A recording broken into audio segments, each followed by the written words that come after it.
Olá, boa noite. Como você está? Tudo bem aí? Pronto para mais uma história inspiradora? Está no ar o Identidade, o nosso programa de bate-papo descontraído, em que trazemos histórias que podem nos ensinar grandes lições, como a de hoje, da Juliane de Moraes. Ela que sonha em ser mãe e, embora esteja tentando há anos, não desistiu. E você, já é mãe? Também sonha em ser? Conhece alguém que está tentando por um bom tempo? Hoje vamos falar da vida de uma tentante, que é o termo usado nesses casos. Então já compartilha o link do programa de hoje com aquela amiga que está na mesma luta. Acesse lá, youtube.com/novotempo. Clica no botão de compartilhar e manda para os seus grupos de WhatsApp para que mais e mais pessoas possam acompanhar o programa de hoje com você. Lembrando que além do YouTube é possível também acompanhar todos os programas do Identidade na nossa plataforma digital, que é o ntplay.com/identidade. Tem todos por lá e também é fácil de compartilhar. E caso você queira indicar alguém para estar aqui com a gente, alguma pessoa com história inspiradora, alguma história de superação ou mesmo um projeto relevante que seja útil para a nossa sociedade, é só enviar para a gente um e-mail através do endereço identidadegeral@novotempo.com com um resumo ali da história para que a nossa equipe possa ter acesso, analisar com carinho e ver a possibilidade de ter essa pessoa ou esse projeto aqui no programa. Combinado? Então eu vou para uma pausa bem rapidinha, são só 30 segundos e em seguida a Juliane já vai estar aqui comigo para contar a experiência dela pra gente. Eu volto já.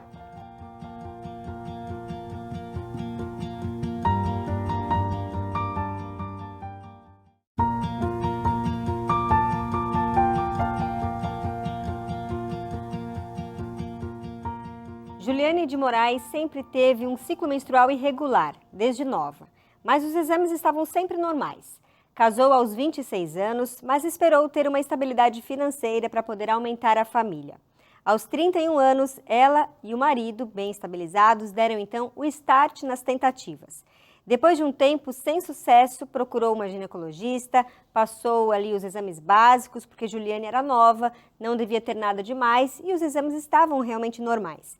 Mas deu um ano de tentativa sem sucesso e então ela voltou à médica e dessa vez foi solicitado ali um exame mais complexo para ver e avaliar as trompas uterinas. Foi então que ela descobriu um problema. Uma das trompas estava obstruída e a outra estava enovelada, ou seja, engravidar naturalmente assim seria quase impossível. Tudo indicava que o motivo das trompas estarem assim era a endometriose. Mas Juliane não tinha nenhum sintoma, não tinha cólicas, não tinha dor na relação sexual, enfim. Ao investigar, viu que era mesmo a endometriose e foi indicada para a reprodução assistida. Foi aí então que começou a saga da Juliane, que já está aqui comigo para contar como é que é a luta de uma tentante. Boa noite, Juliane, seja muito bem-vinda aqui ao Identidade. Boa noite, Gabriela. Boa noite a todo mundo que está assistindo. Me diz uma coisa, o ciclo irregular, aquelas questões de quando você era nova, já não era um indicativo de que alguma coisa poderia estar errada? Com certeza. Desde nova eu já frequentava ginecologista, né? Minha mãe sempre me levava, mas aí eu passei umas 2, 3 que falavam, é comum, não é todo mundo que tem aquele mesmo padrão de ciclo menstrual, alguns têm um período maior, outro menor. O importante é que você está menstruando. E aí eu fui, né? Fui seguindo, fui crescendo. Sempre tem aquela pulga atrás da orelha, mas confiava nos médicos que eu procurava, né? E aí, quando comecei as tentativas para engravidar e vi que esses ciclos estavam realmente irregulares, eu ficava naquela cabeça, meu Deus, será que eu estou grávida ou se é o ciclo que está irregular? E isso me fazia ter um estoque de testes de farmácia em casa. Então, eu ficava naquela, faço ou não faço? Quando eu fazia, a menstruação vinha. Enfim, esse período é muito desgastante, porque mexe muito com o psicológico da gente. E fora toda a pressão, né, da nossa família, dos nossos amigos.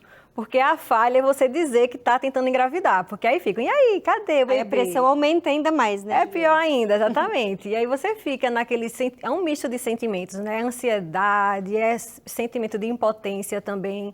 E solidão, que às vezes você vê suas amigas todas engravidando e você não. E você acaba se perguntando por que isso está acontecendo comigo, minhas amigas todas conseguem, na minha família não tem nenhum caso desse. Você fica com 1000 perguntas na sua mente. É verdade. Você é da área da saúde, né? Sua formação é de enfermagem. Isso, sou enfermeira. Por que na área médica os médicos demoram tanto para querer investigar? Porque assim, se já tinha um ciclo irregular e tal, por que que já não se investiga logo? Porque a gente sabe que o nosso relógio biológico conta muito, né? Da mulher muito mais do que o homem. Então, se a gente consegue diagnosticar alguma dificuldade logo no início, é bem mais chance, bem mais fácil de dar certo depois. Por que que existe uma resistência, assim, a investigar isso? Eu acredito que, primeiro, pelo próprio conceito da infertilidade, que a infertilidade é aquela dificuldade para engravidar depois de 1 ano de tentativas com relações sexuais regulares e sem preservativo, né?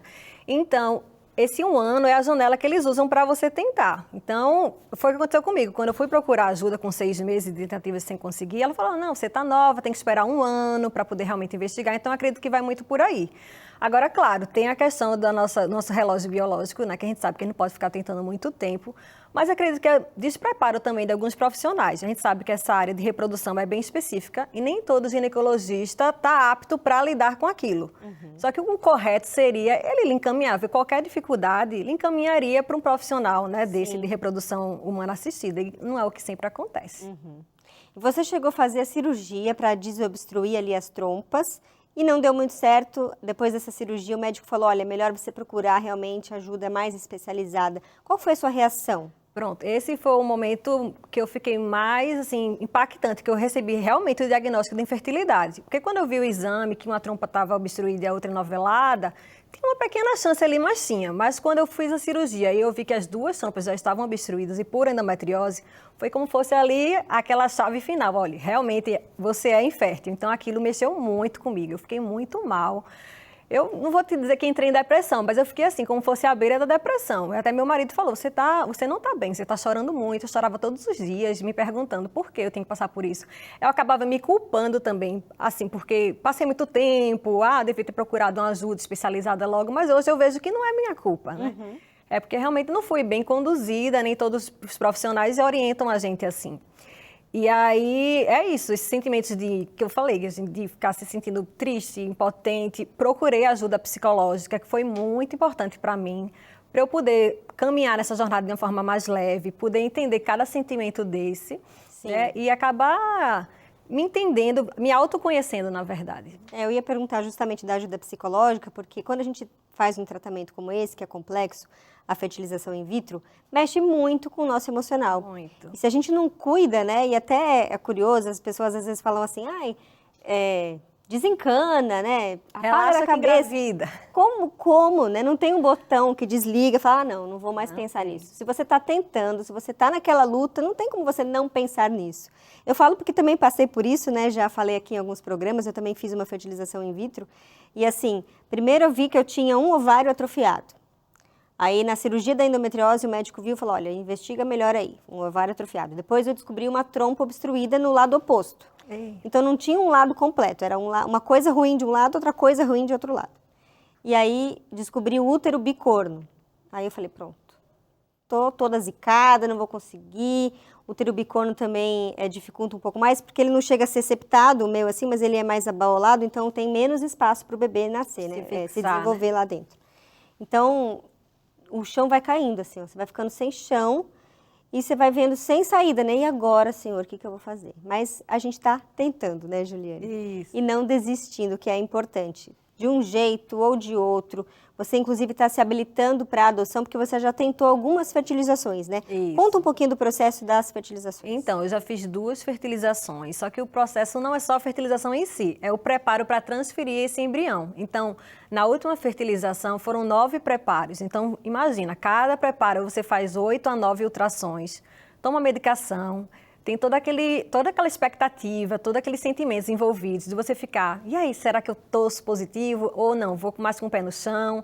Ou eu quero assim, claro, em todas as vezes eu sempre fui bem confiante, sabia que Deus realmente está no controle, é o que também me ajudou muito nessa caminhada. Sabia que eu não estou no controle, que tudo acontece conforme a vontade dele e no tempo dele também. Sim.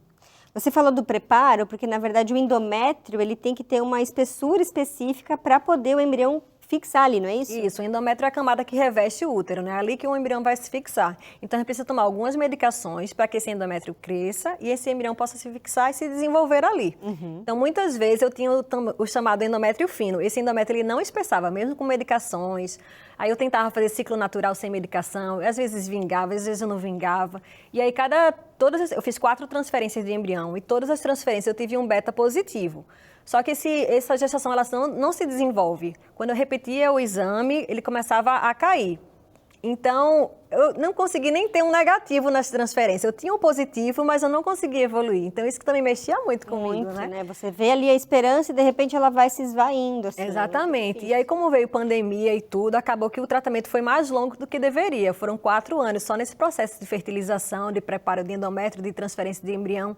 E a última foi agora, em março. Então, fiquei assim, como foi a última, deixou a gente bem, bem abalado, eu e meu esposo, né? Porque esse tratamento não é só o meu, né? É um tratamento do casal. Sim. E aí, eu já tinha cogitado com ele anteriormente da gente realmente poder ver essa possibilidade da adoção, que para mim é uma possibilidade super válida, sempre foi. Mas como a gente tinha essa possibilidade também de fazer com os nossos gametas, digamos assim, então a gente preferiu tentar. Sim. E aí, quando a gente viu essa última transferência que não deu certo, então acabaram os embriões todos, a gente vamos então partir para a adoção. Ele, na verdade, nunca tinha pensado nessa possibilidade. Ele achava que ia dar certo, né? Porque a gente, quando começa nesse mundo, acha, vou fazer FIV, vou sair mãe de gêmeos, vai dar tudo certo, mas na verdade não é assim. Não tem como ser também uma garantia, né? Não temos garantias nenhuma. É um valor alto que a gente investe, né? Esse procedimento não é coberto pelo Sistema Único de Saúde, então a gente tem que fazer de maneira particular. Muita gente não tem condições para isso. E é um valor alto que se investe sem saber se aquilo vai dar certo. Exatamente. E é um tratamento que envolve não só o psicológico, mas o financeiro e o físico também, né? Mexe muito com o corpo da gente. Eu ganhei muito peso também depois de todos esses tratamentos. Não só das medicações que causam, assim, esse inchaço, esse edema, mas é porque mexe muito com a cabeça da gente, né? Acaba descontando na comida. Então, a gente começou, quando foi em março a última transferência, então em maio, mais ou menos, a gente começou a frequentar os grupos de apoio à adoção. Lá em Recife, antes de você dar a entrada mesmo no processo de adoção, você precisa frequentar alguns grupos, porque estavam tendo muitas desistências de crianças. Os casais adotavam, não estavam preparados e acabavam desistindo das crianças. Então, tinha muita devolução, né, de crianças. Então, lá é obrigatório você passar em 4 reuniões desse grupo, para depois fazer um curso de pretendentes, então entregar os documentos e você receber a habilitação. Então, a gente já participou dessas 4 reuniões. Vamos participar do curso de pretendentes próximo mês, agora no mês não, outubro, para a gente começar realmente o processo mais formal. Entendi. E é um mundo totalmente novo, né? Totalmente diferente. Bem diferente. A gente vai dar uma pausa aqui rápida na nossa conversa para chamar um intervalo, mas você aí de casa continua ligadinho com a gente para saber um pouco mais da vida de uma tentante. Hoje a gente está conversando aqui com a Juliane. Então, não saia daí, a gente volta já.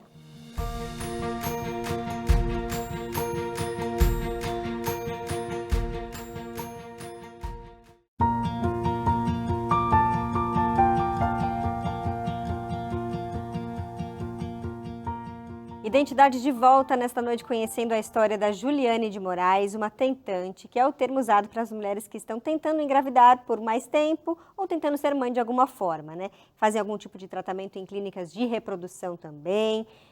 Existem também formas mais simples, como o coito programado, em que a mulher toma um remédio para estimular a ovulação, tem relação normal com o parceiro. Depois tem a inseminação artificial, que é quando o homem faz um espermograma, que é passado ali numa centrífuga para selecionar os melhores. E depois, essa parte mais selecionada do sêmen é colocada no útero da mulher com o auxílio de uma seringa. Mas os espermatozoides precisam fazer todo o caminho ali para chegar até as trompas e aos ovários. E precisam conseguir fecundar os óvulos sozinhos. E depois o mais complexo é a fertilização in vitro, que é quando acontece a retirada dos óvulos da mulher e dos espermatozoides do homem. E essa fertilização acontece em laboratório. E aí o embrião formado fora do corpo humano, depois de um tempo ele é transferido então para dentro do útero da mulher. Nós vamos voltar aqui com a nossa conversa com a Juliane.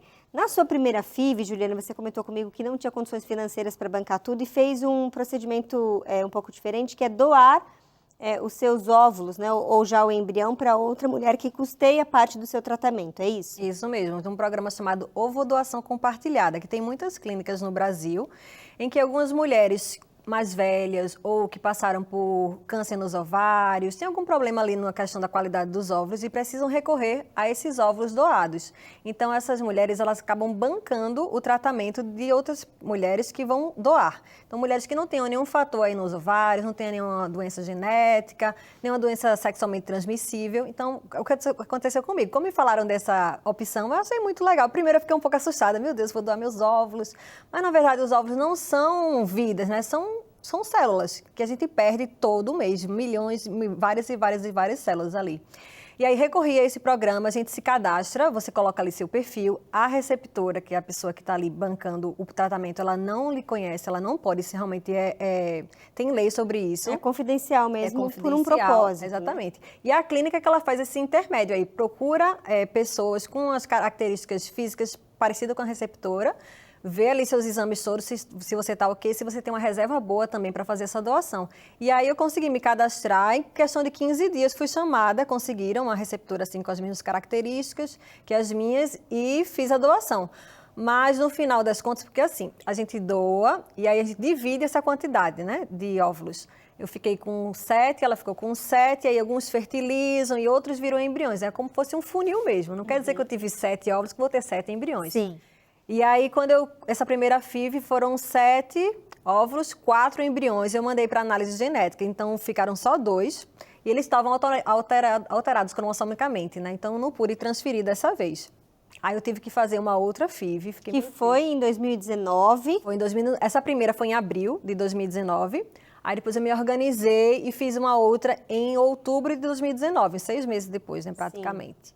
E aí nessa eu fiz normal, bancando tudo, né? E até vim fazer aqui em São Paulo, porque acaba sendo mais em conta do que lá na minha cidade, porque tem mais clínicas, mais opções.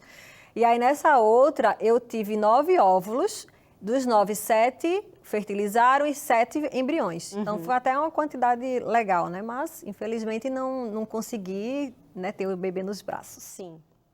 Mas, e é muito desgastante, como a gente já comentou, esse processo, né? É importante ter esse acompanhamento psicológico, a gente se conhecer mais, saber lidar com as nossas emoções, né, Juliane? Isso, importante. O que eu acho super importante nesse processo é você ter esse acompanhamento psicológico e você ter uma rede de apoio também. Então, se você conhecer mulheres que também estão passando por isso, né, se aproxime. Algumas amigas minhas mesmo que não passam por isso, mas estão presentes, sempre estão perguntando, dizendo que estão orando por mim, como é que eu estou me sentindo, se eu preciso de alguma coisa. Então, isso é muito importante, é um totalmente diferencial para que essa jornada nossa seja mais leve, né? É verdade. E falando em rede de apoio, a gente tem aqui um recado do seu esposo que mandou pra gente. Vamos acompanhar juntos aqui. Olá, amigos da Novo Tempo. Olá, meu amor, tudo bom? Esse local de mata aqui, né, como você pode perceber, é um local onde eu faço as minhas reflexões, procuro conversar um pouco de Deus, fico um pouco isolado. Digamos que aqui seja a minha figueira. E aqui o que eu escuto é o silêncio de Deus por enquanto. Mas é aqui também que eu, através da minha reflexão, é que eu cheguei à conclusão de que você tem sido responsável por me manter com Cristo, e que se não fosse você, bem provável que eu já teria abandonado. Ou seja, sua vida ela tem sido uma bênção para mim, no sentido de me manter mais próximo de Deus, apesar das dificuldades que nós temos. Tivemos muitas perdas, mas graças a você, que tem sido um instrumento na minha vida, e que espero que por meio do seu discurso, da sua fala, isso também possa ser exemplo também para as demais pessoas, a fim de demonstrar Cristo para todos, tá bom?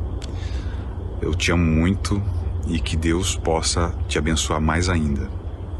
Beijos, meu amor. Ah, que surpresa! Pois é. Ju, ele comentou ali, você já tinha comentado também, que uma luta dessa aproximou muito você de Deus, né? Você é uma pessoa cristã, uma pessoa que teme a Deus, que confia em Deus. Que diferença tem feito isso na sua vida?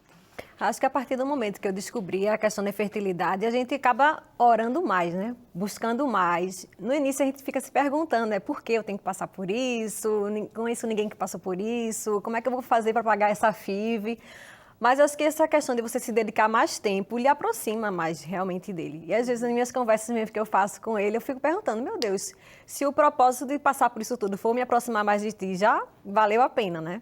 Valeu a pena, porque se eu tivesse tudo bem, sem problemas, talvez não estivesse buscando tanto como eu busco hoje, né? É verdade. E tem um outro recadinho aqui de uma pessoa também muito próxima sua, vamos ver. Julie, eu tô aqui para reforçar o quanto eu sou sua fã número 1. Eu falo isso no dia a dia, mas gostaria de deixar claro aqui o quanto eu me orgulho de ser sua irmã, o quanto eu me orgulho da sua resiliência, da sua fé, né, em meio a tantas tentativas. Ao longo de alguns anos, você segue confiando em Deus. E também o quanto eu fico feliz em ver que você usa da sua experiência, do seu conhecimento, para compartilhar e ajudar outras pessoas.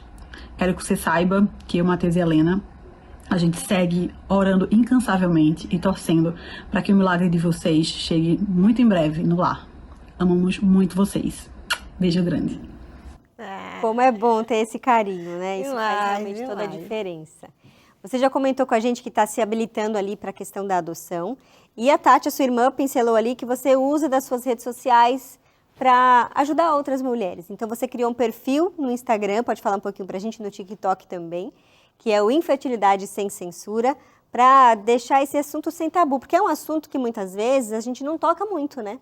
A pessoa que sofre com a infertilidade, ela tem muitas vezes vergonha, não quer falar sobre isso. É uma luta que muitas vezes as mulheres lutam sozinhas, os casais lutam sozinhos, sem abrir essa questão para a família e amigos, até por conta da pressão toda que acontece. Como é que tem sido o seu trabalho aí nos canais? Então, quando eu descobri a infertilidade, como eu falei, me sentia muito sozinha, eu não tinha nada de informação, a gente não tinha redes sociais ativas, a gente procurava no Google algumas coisas e nem sempre informações confiáveis, né, e seguras. E aí, durante a pandemia, eu tive aquela época de Covid, eu estava com suspeita, na verdade, do Covid, fiquei no isolamento, e aí comecei a conversar com Deus, meu Deus, de que forma eu poderia ajudar outras pessoas a levar a informação de maneira mais segura. Eu sou enfermeira, fiz mestrado, consigo estudar mais um pouco, né? E aí veio a ideia surgiu o Infertilidade Sem Censura. A princípio comecei no Instagram. Realmente, eu não imaginava que ia crescer tanto. Achei que ia ser só um perfil ali para ajudar os amigos a entender mais um pouco do que eu passava. E hoje eu tenho mais de 7 mil seguidores, no TikTok tenho mais de 26 mil seguidores. E lá é um meio de realmente levar informação com qualidade. E ali também troco outras histórias de pessoas que também passaram por isso, de diferentes diagnósticos, diferentes formas, mas conseguiram alcançar a maternidade e a paternidade também. Então, você de casa, se por acaso você é uma tentante, uma pessoa que quer ser mãe, está tentando, está nesse processo, não deixe de acompanhar então a Juliane no Instagram e no TikTok. É o Infertilidade Sem Censura, combinado? Você vai ali ter várias dicas e a Ju faz isso com até um humor muito interessante, né, Ju? Porque é um tema delicado que a gente sofre muito e as pessoas muitas vezes não têm noção das perguntas que elas fazem, como elas machucam a gente. Sim. Agora, Ju, me diz uma coisa, a gente já falou um pouco da sua relação com Deus, né? Você tem um grupo de oração na igreja que você frequenta, você fomentou isso e isso tem crescido cada vez mais. Como que essa parte espiritual faz a diferença para te deixar em paz, sabendo que Deus sabe o que é melhor para cada uma de nós? Então, com o grupo da igreja foi o seguinte, quando eu descobri e precisei fazer a FIV, eu não conhecia ninguém, né? Na verdade, tinha uma amiga que eu sabia que tinha feito. E ela falou, Ju, vamos montar um grupo de oração, porque só que eu conheço aqui umas 3 pessoas, eu ainda tenho mais fulana. Depois eu começo a perceber de alguns casais que não tinham filhos, mas que realmente não comentavam. E aí a gente conseguiu se juntar. Esse grupo existe até hoje, inclusive eu até avisei para elas que estaria aqui no programa. E é muito importante isso, essa questão de a gente dar um apoio para outra e a questão da fé também. Porque a gente sabe que não temos o controle de tudo. E no momento que a gente entrega para Deus, né, todos os nossos problemas, a gente se sente bem mais leve, né? Você não fica com aquela cobrança toda em cima de você, saber que não depende tudo de você. E tem um Deus que realmente, se você pedir, Ele concede a paz. aos nossos corações. É verdade. Ju, quero te agradecer. Nosso tempo, infelizmente, já acabou. A gente podia passar horas aqui conversando, né? Mas que Deus te abençoe, te guarde, te guie nesse processo todo. Ele sabe que é melhor que você consiga aceitar esse abraço de Deus, seja ele de um jeito ou de outro, né? E a gente vai estar aqui orando por você também. Tá bem, obrigada. Posso deixar um recado? Claro, fica à vontade. Quero deixar um recado para você que está aí também tentando engravidar. Saiba que você não está sozinha, não somos muitas nesse Brasil, nesse mundo todo. E tenha fé que Deus vai estar cuidando de você, em qualquer lugar que você esteja. Tá aí, então, recado dado a você. Aí de casa, uma ótima noite e até o nosso próximo programa. Tchau, tchau.